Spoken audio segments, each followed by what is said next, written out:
You're listening to the Better Relationships After Baby podcast, where I believe things can actually be better than ever after having kids. But it takes intentional conversation, personal growth, and community to get there. I'm Chelsea Skaggs, life and relationship coach, fellow mom and wife, and lover of taboo topics. I'm here to give you insight, practical tools, and conversations to help your relationships survive and thrive through the big changes of parenthood. Let's get into today's episode. I need to let you guys know that I just needed to test my mic because I couldn't remember which slot it goes into. And it's like, say something. You have to say something to test your mic. And literally all I could think of was the first line of the Star Spangled Banner, which is a very interesting choice for me. And I will be asking my brain after this podcast episode why that is what it came up with. Welcome back to another episode of Better Relationships After Baby. I'm your host, Chelsea Skaggs, a certified life and relationship coach who focuses on helping couples and individuals really connect with themselves, connect with one another, figure out what you want out of this one wild life, and know how to go after that as a team with better communication, more intentional connection, and just growing your confidence and putting some of the bullshit to the side.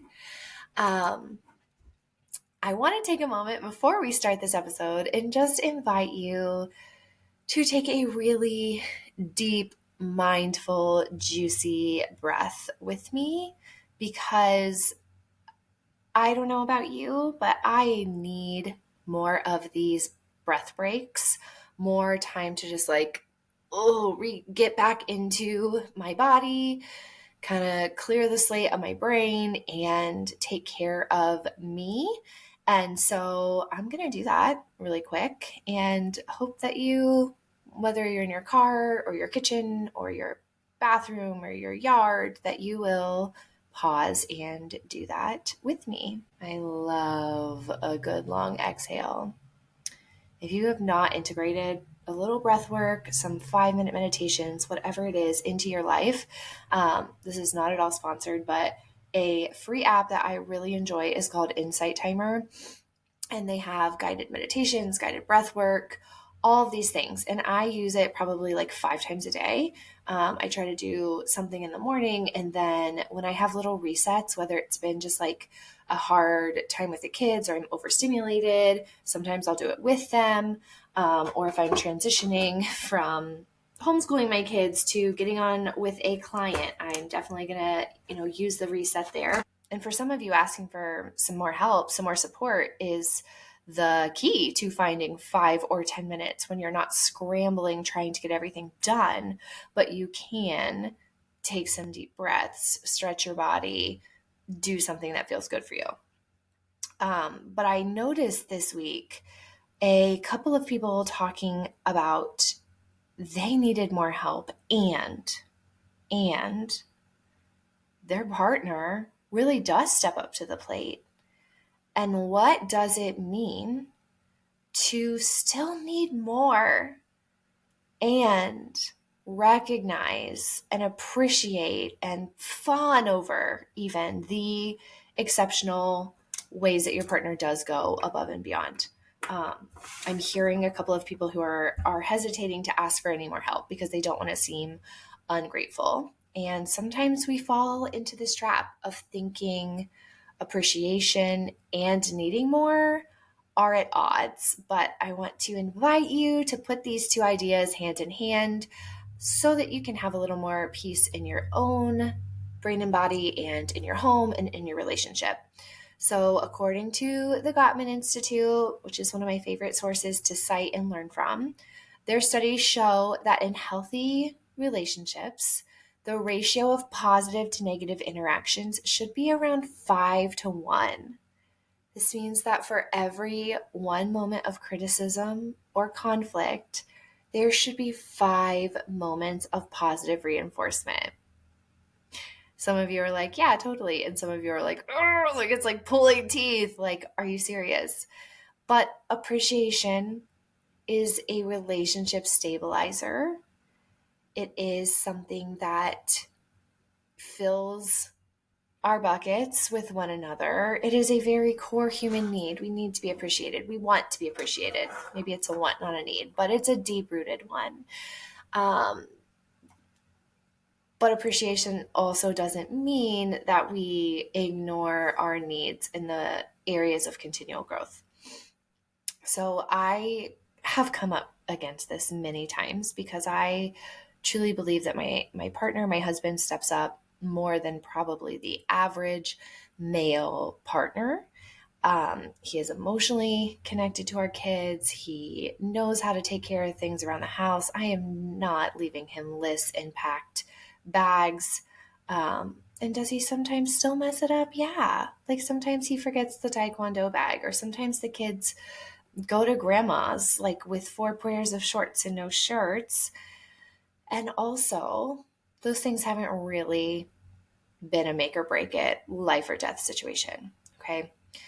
So there's a lot of appreciation there because I adore my husband and I think that he works exceptionally hard at being a good parent and a good partner. And I realized a couple of weeks ago that there was an area that I needed more. And it was interesting to navigate that of how do I say, here is something more that I need, even when we both feel capped out at capacity. It would be very important and very helpful if we could figure out a way for this need to be met. And it took conversation. It took appreciation both ways. And it took, looking at where there were creative solutions available. And I want to help you to do that. First of all, if you're not convinced, let's talk about why appreciation and asking for more actually go together. The psychology, the research, the evidence shows us that people are more likely to repeat behaviors that are acknowledged and appreciated. This is positive reinforcement. And I'm not telling you to belittle your partner like you would try to train your dog or do that positive reinforcement for your kids. Like, don't criticize them, don't belittle them in that way, but also recognizing that criticism and complaints really do drive you apart. But if there's acknowledgement and appreciation, that's going to be a bridge builder, and it's going to give your partner ideas clearly of what to focus on repeating. When someone feels seen for what they do, they are motivated to do more. This is a self-determination theory. So I think one of the most difficult parts of parenthood is that there's so much that goes unseen. This is the mental load. This is the emotional load. This is what can drive us to like a painful, dark place, is feeling unseen. Chances are, if you're listening to this, you want to be more seen. Chances are your partner wants to be more seen. And it has to start somewhere. You build a culture of appreciation and gratitude in your home. And that's the kind of culture you want to pass on to your kids. And so maybe your partner is driving you nuts, but also what can you do to build a culture of appreciation, to build that self-determination in the people that you love? Yes, it benefits you, and it also benefits them. It is offering them acknowledgement, appreciation, and the energy to keep doing those kinds of things. On the flip side, you've probably experienced this when people feel like their efforts are unnoticed or it's never enough. They are more likely to shut down or disengage. And then we get this trap. I don't know if you've ever seen an animal be trapped, maybe like in one of those little claw traps. I don't know why I'm thinking of like Bambi, Maybe there's one in Bambi. But resentment is like, it's a trap. It keeps you stuck in this place and it kind of hurts and you can't budge from it. Ugh, resentment is the worst. It's the worst to feel, and it's the worst to have resentment held against you. But when we don't acknowledge what our partner is doing and only focus on what they're not doing, it builds resentment on both sides. That's what you're putting your brain towards thinking and analyzing. And so you're going to build more resentment. And it's going to build resentment in your partner who's like, dang it, I definitely could get better at X, but A, B, C, D, E, F, G, H, I, J, K, L, M, N, O, P have not been even acknowledged. Now, this is not about pretending things are perfect. So this is not just black and white. Appreciation is about creating, again, that environment where change is more likely. Your home is an environment. It needs soil and water and air and sunshine. And you get to decide whether to bring those elements in. One of those really important elements is appreciation or gratitude, however you want to say it. All right, so let's talk about how to do this. How to ask for more while still showing appreciation. Start with genuine appreciation. Okay, acknowledge what your partner already does before bringing up what you need. This might sound like, I really appreciate how much you take care of bedtime. It's something I know our kids love and it makes a big difference. It's something like, I see how hard you're working and I don't take that for granted. This is not manipulation. Don't do it just so you can get what you want. Like, check your heart here, babes. But feel and share that appreciation, and it's setting a positive foundation. Number 2 is using those I statements to express your needs. So instead of focusing on what they're not doing, God, you never take out the trash.